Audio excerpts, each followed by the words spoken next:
போட்டு பேசுனாங்க. இதை வந்து கல்லறை கட்டிடுன்றான், ஒருத்த கை வைப்பேன்றான். நான் பயந்துட்டேன்.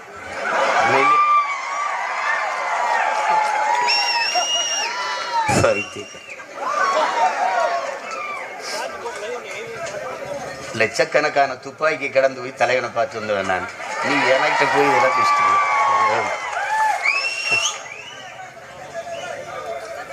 அது பார்க்கும்போது ஜாலியாக தான் இருக்கு.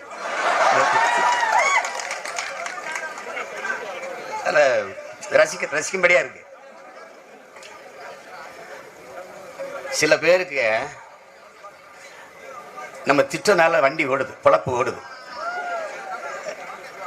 எங்க பிள்ளையில என்ன பண்ணுவாங்க தெரியுங்களா? அண்ணனை திட்டிருக்காண்டாட்டி, அண்ணனை திட்டிருக்காண்டா, அண்ணனை திட்டிருக்காண்ட 4 பேரோட பார்க்காத 40,000 பேர் பார்த்து இவன் தான் பார்வையாளரை கூட்டி விட்டுருந்தா அவனுக்கு. அவன் சீமான திட்டினா நல்லா பொழப்பு போகுதுப்பான்னு திட்டிக்கிட்டே இருக்கான்.